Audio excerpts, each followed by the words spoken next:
David Long last updated 1624 the 29th of April 2018. Getty Images. The ownership of the New Zealand Warriors look set to stay in New Zealand. David White stuff. Richard Fale's consortium may have lost out to Auckland Rugby League in the sale of the New Zealand Warriors. Andrew CORNAGA, PHOTOSPORT Warriors owner Eric Watson, L, with coach Stephen Kearney. Rugby League. The New Zealand Warriors will soon be sold to the Carlaw Park Heritage Trust, an arm of Auckland Rugby League. The deal is close to being finalized between the two groups, with current owner set to decide to sell the club to the regional body, rather than the American consortium led by Hawaiian Richard Fale.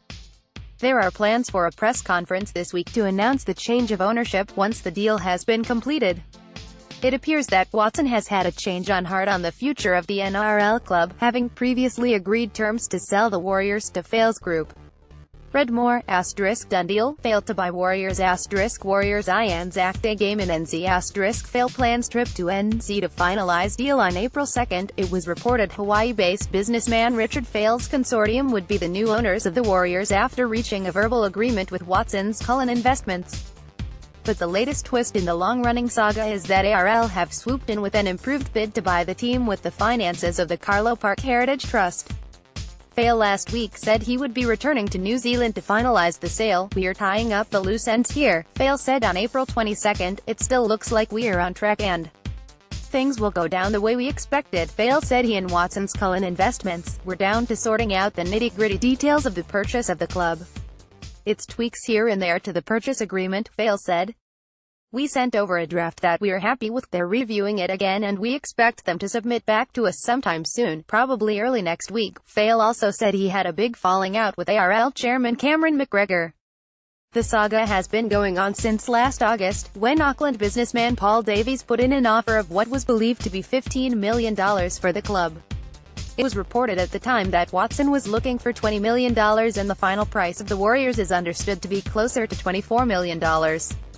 Negotiations between Fale's group and Watson's Cullen Investments weren't smooth sailing. Fale wanted to do an asset acquisition, where they would buy all the individual parts of the Warriors, but Watson was looking for a share sale, where the club along with its assets and liabilities would be taken over. Feedback. ARL didn't have a problem with a share sale.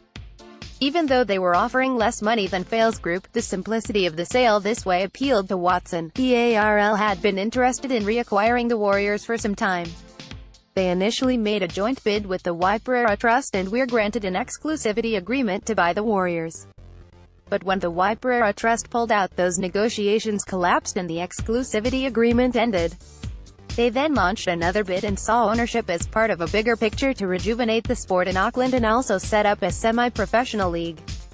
There were initial talks of doing a joint bid with Fale's group, but this didn't last long and relations between the two have been frosty ever since. The ARL had been in discussions with former Kiwis coach Graham Lowe, who was a part owner of the Warriors in the 1990s, and the club's former CEO Wayne Scora. The ARL would need to get approval from the NRL to rubber stamp the sale, but this should be a formality.